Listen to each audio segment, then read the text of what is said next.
We are searching for our truth and meaning.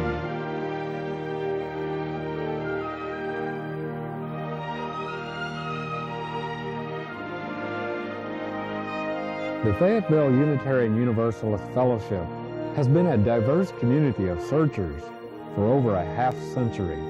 We want to tell you our history, how we have grown from a small group who believe that to question is the answer. Now we are a community of nearly 200 individuals. Let us show you our 50 years of searching, exploring, debating, and fellowship. It was January 1951 when some 30 people of liberal religious views first met in Fayetteville's Mountain Inn to form a Unitarian congregation. Why did they feel the need to take this step?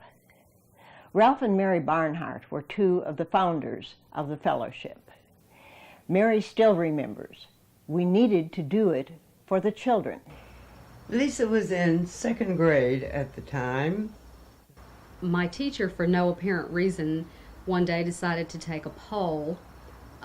She wanted to know what religion her students were. She went on to 5 or 6 different religions, and by that point, everybody in the class had their hands up except for me. So the teacher looked at me and said, "Well, Lisa, what are you?"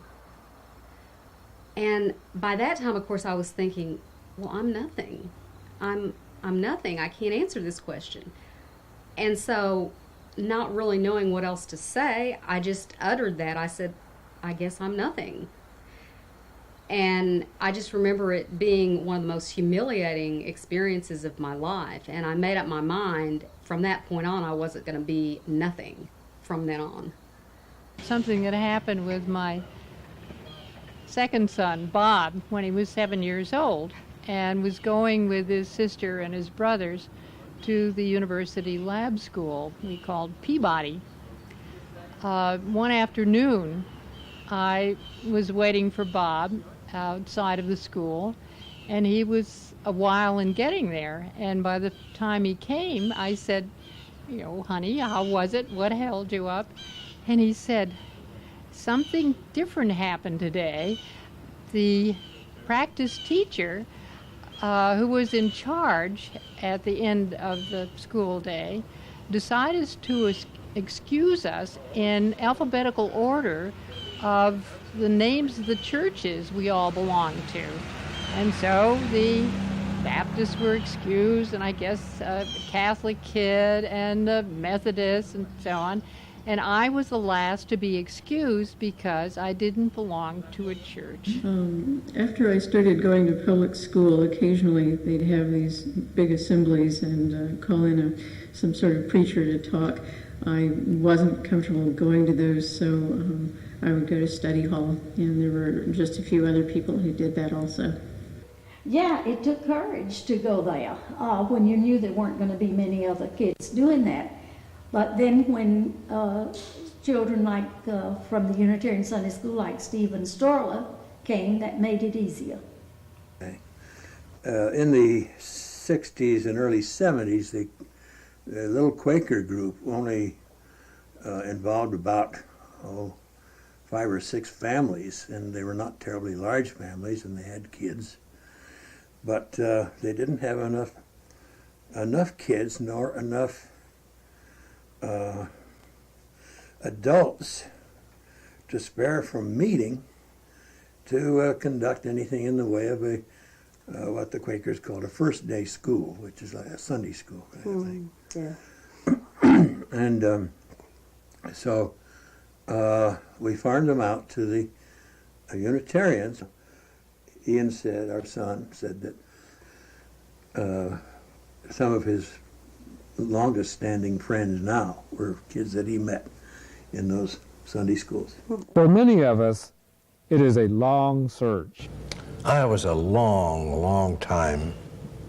Well, I see, I started out in the ministry with, as I say, such naive views. I had, for instance, I conceived a church as a body of people in search of the truth.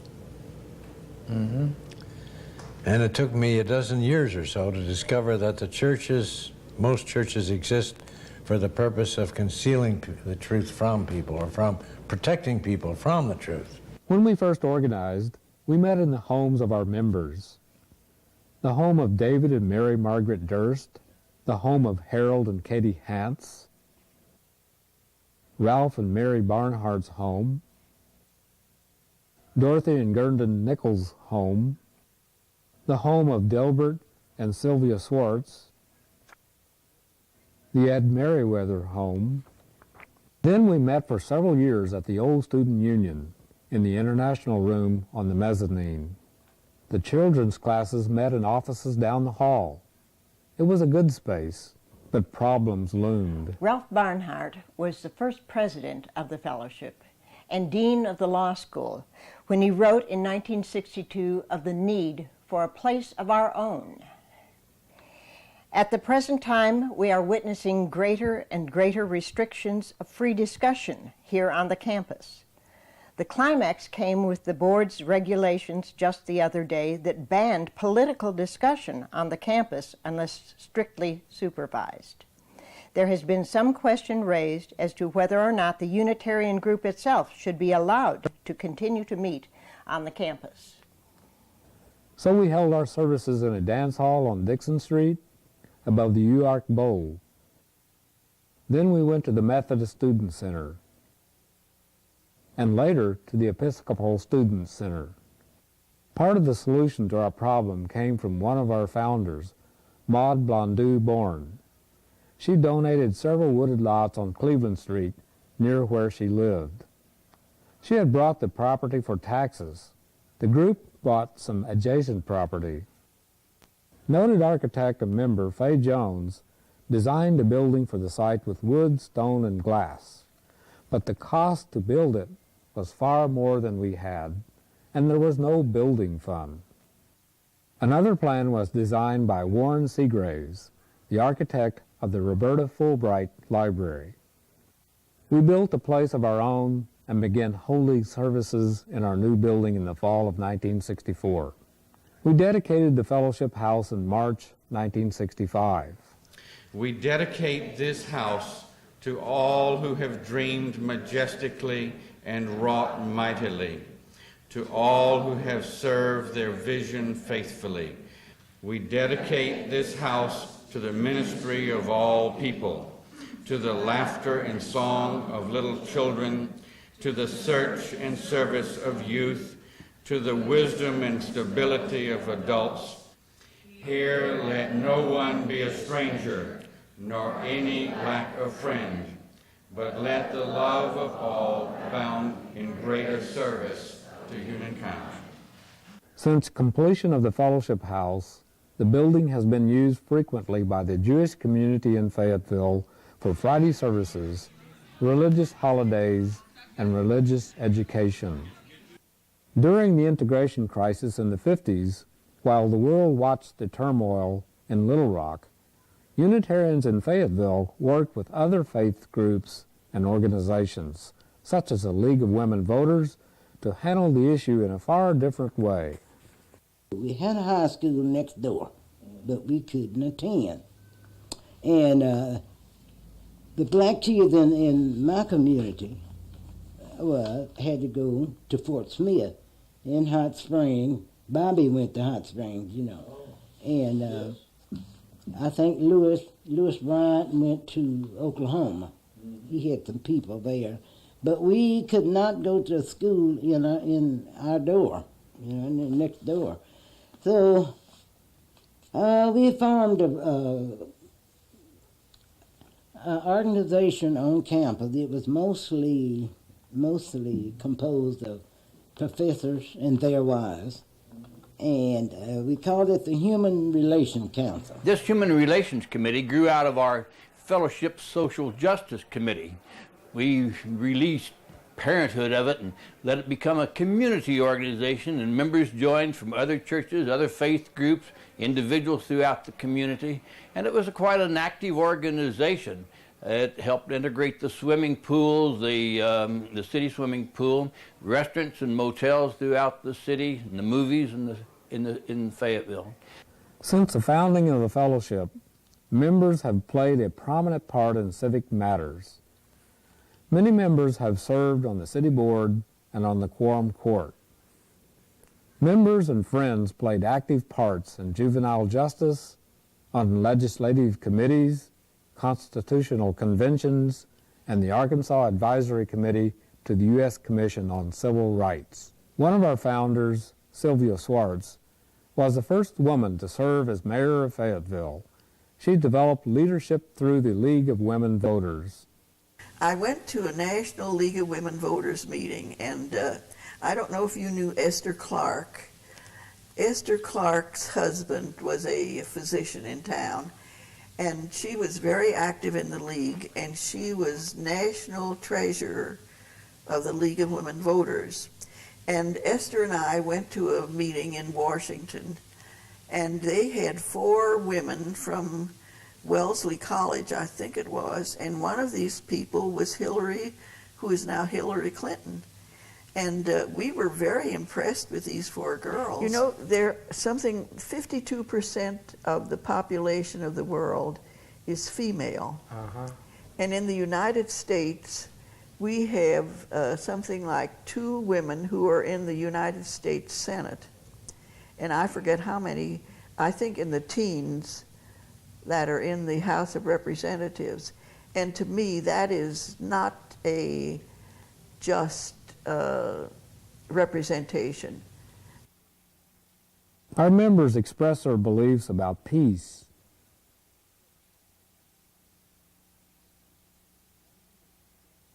about the death penalty, about fair employment,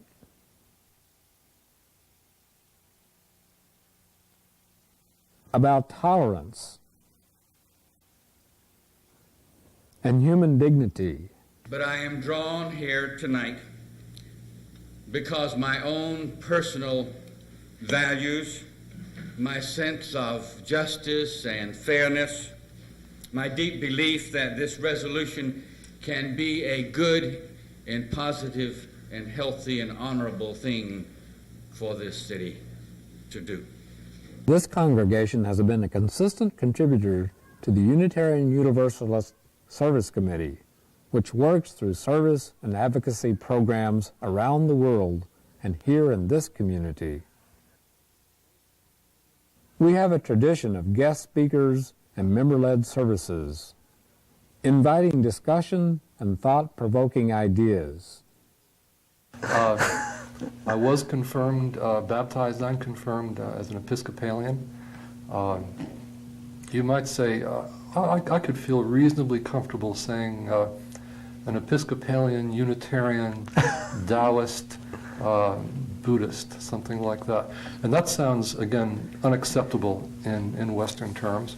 God and Satan sat quietly, sipping coffee, staring out the window, pondering the emptiness they were feeling. In the omnipotent, omniscient, eternal, infinite self they shared.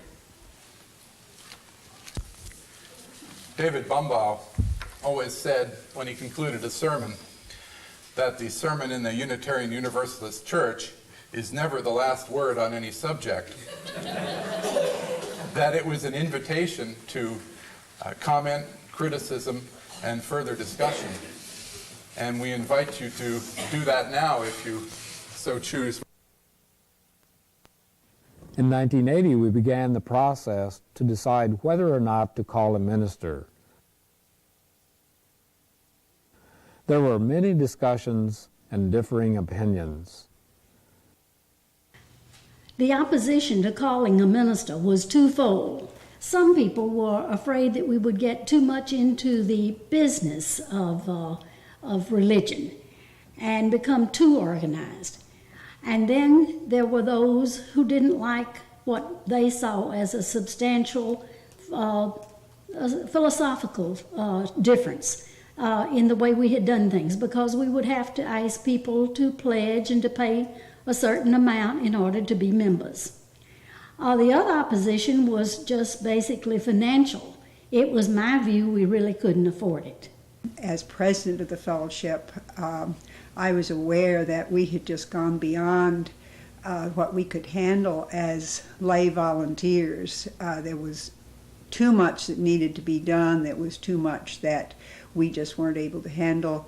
We needed the guidance and the services of a full-time, professional, trained Unitarian minister. Our first minister was a Reverend Janet Newman. Reverend Chris Bailey served the congregation for 6 years, beginning in 1987. She personally edited all of our hymnals to make the language in the hymns gender neutral. On her retirement, the fellowship conferred the title of Minister Emerita upon Reverend Bailey. Reverend Suzanne Daughtery served as interim minister for a year, beginning in 1993. In 1994, Reverend Rhett Baird was called from Atlanta and became our settled minister. We chose Rhett, but for some unknown reason, he chose us, and we became his chosen people. Do you accept this invitation of the fellowship to be its settled minister? I do, Tommy. A few members who have joined recently explain why. I would say more than anything else, the thing that led me to this fellowship is the openness, the belief system which allows each person to believe their own conscience and follow their own heart. And that keeps me here. I appreciate the fact that we don't have a doctrine preached, and yet I wanted to be a part of a fellowship, and it has met that need for me, and I've been very happy here. Being a member of this fellowship is just part of my life journey. When I was about 8 or 9 years old, I asked my grandfather what was the meaning of life.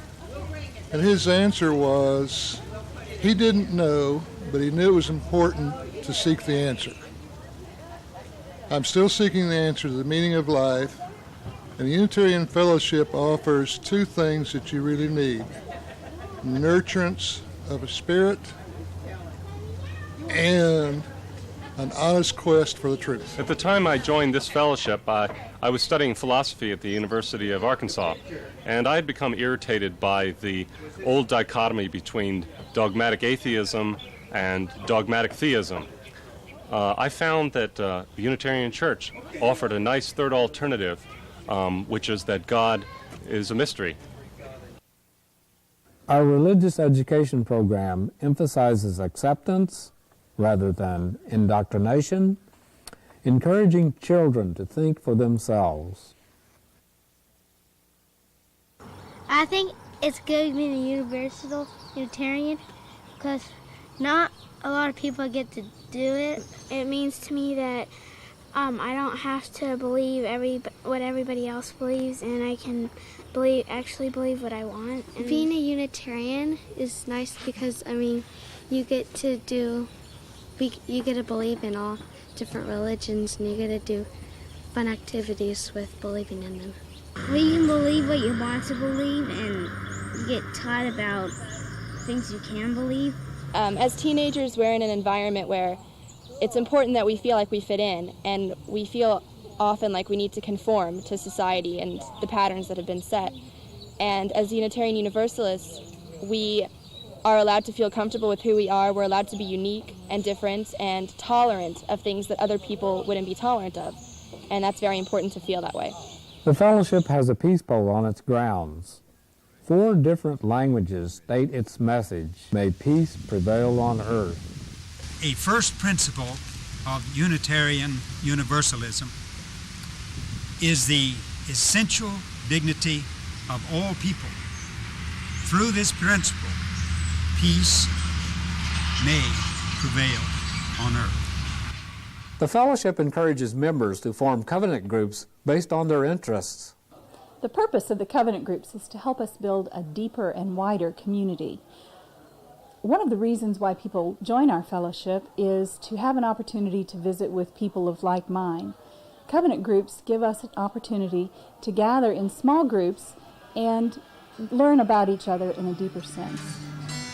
We are a gentle, angry people. We develop many other activities encouraging the creative spirits in our members as artists, writers, performers in music and theater.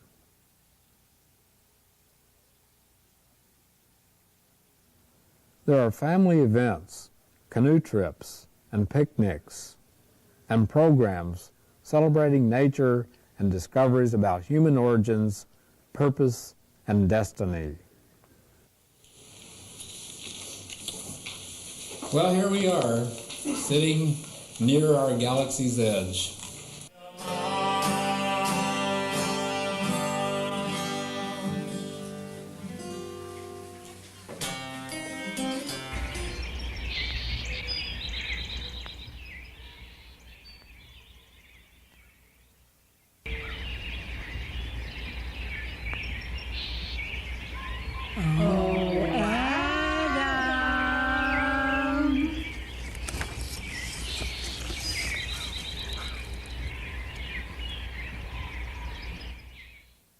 By 1995, our membership and attendance had grown to the point that we needed more space.